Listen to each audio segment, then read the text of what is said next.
Hello all. Today's video is one inspired by the comments section, so a big thank you to all of you viewers straight off the bat.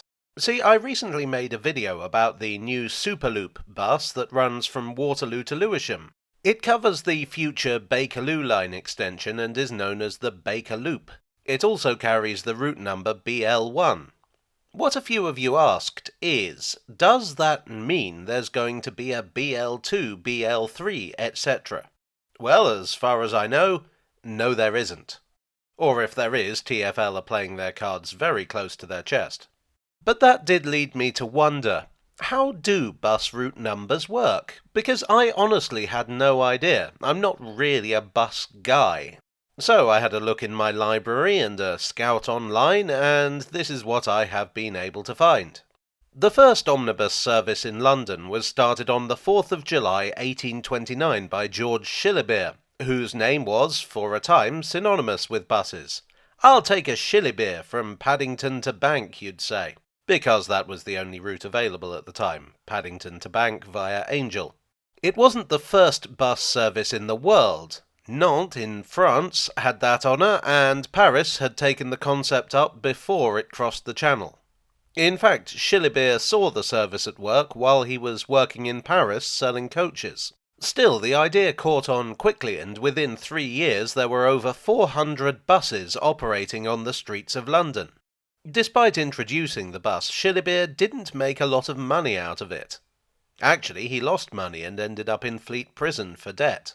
Then he got out and ended up in the Fleet Prison for handling smuggled goods.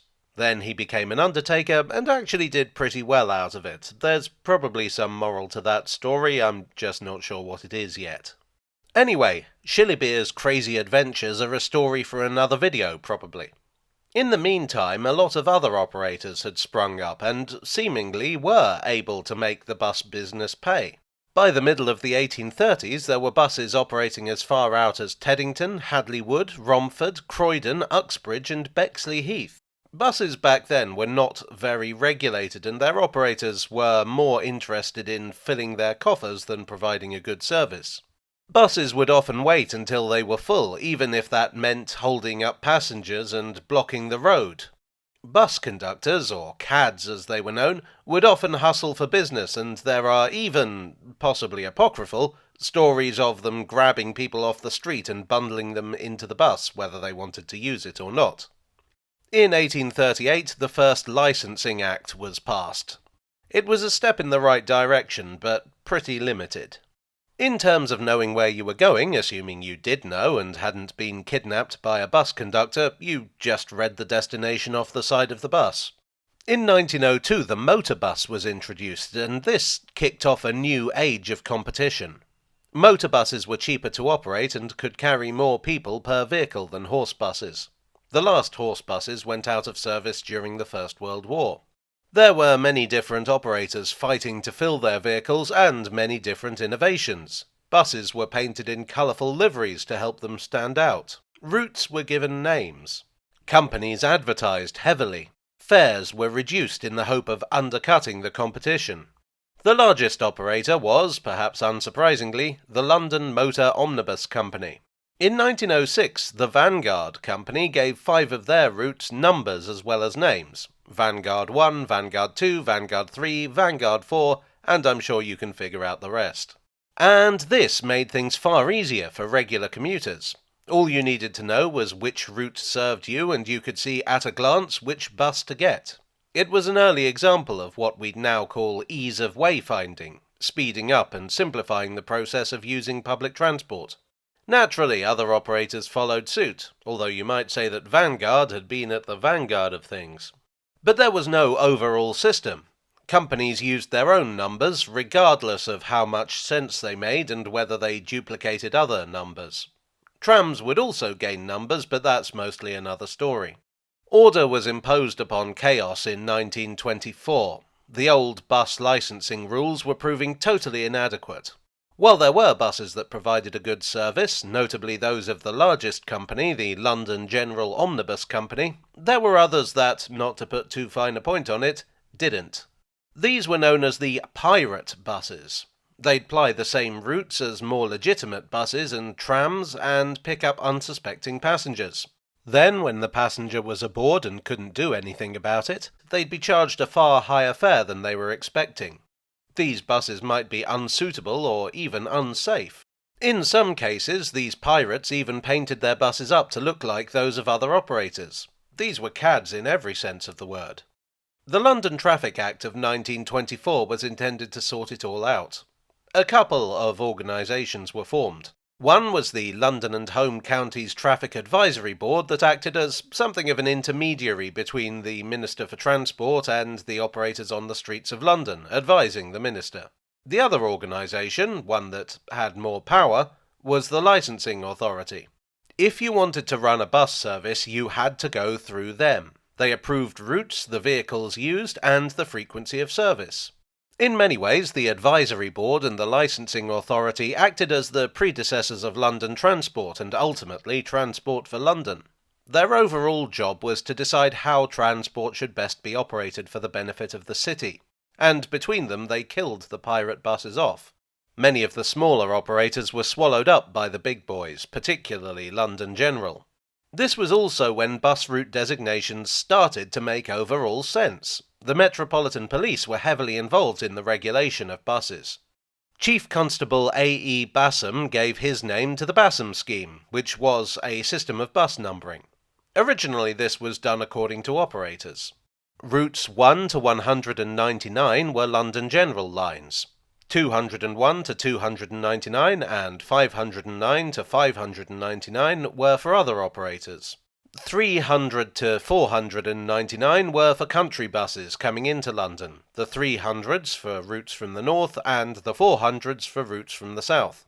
601 to 699 was brought in 1927, again for London General. The police were only in charge for 9 years. In 1933, London's public transport operators were unified under London Transport. There was no need for an external regulating body because there was only one operator now, and London Transport introduced their own system in 1934. This was 1 to 199 for double-decker routes in central London, 200 to 289 for single-deckers in central, 290 to 299 for central night buses, and the 300 and 400s remained for country buses coming respectively from north and south. From 1935, the 500s and 600s were given to trolley buses. Where there was a variation on an existing route, e.g. if there was a longer version of an existing route, that variation would get a letter after the name. So, for example, you had Route 77 and Route 77A until 2006. Suffixes were subsequently abolished for fear of confusing passengers. The system initially stayed fairly consistent. Where routes changed, the numbers changed accordingly. But slowly, things started to slip a bit.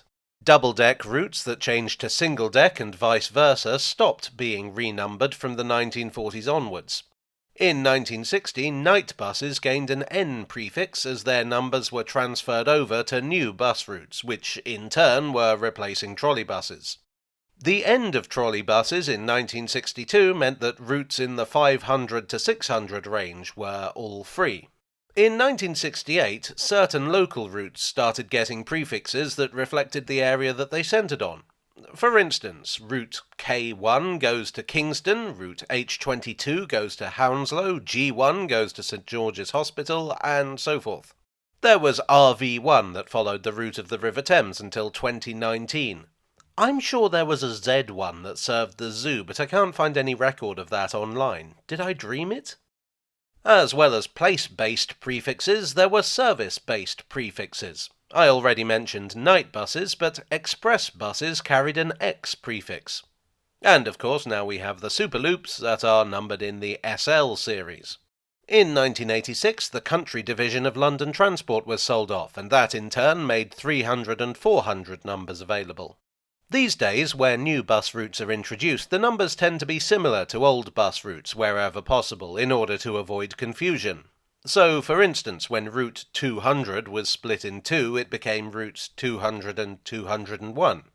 There are still some reserved series of numbers. 600 to 699 are for school services, 700 to 899 are for coaches, and 900 onwards are for mobility buses. While the system would mostly stay as was, the routes themselves would change over the decades. Some would be shortened, lengthened, diverted, or withdrawn altogether. There have been many exceptions to the rules, and there probably still are, but as I say, I'm not a bus guy. Well, I do hope you enjoyed today's video. This is a very complicated subject, way more complicated than I was anticipating, and I hope I've done it justice. My three main sources were A History of London Transport by T.G. Barker and Michael Robbins, the website redrf.com, and Zoe Craig's Londonist article, How Do London's Buses Get Their Numbers? Some of these sources contradict each other, so I've gone with whichever version seems to make the most sense, so it is possible that there are mistakes lurking in this, like cloves in a bread sauce. Anyway, I would like, as ever, to thank my donors on Ko-fi, on Patreon, and here on YouTube for your generous support. You are the police to my compliant bus. And I will see you all again very soon. Cheerio.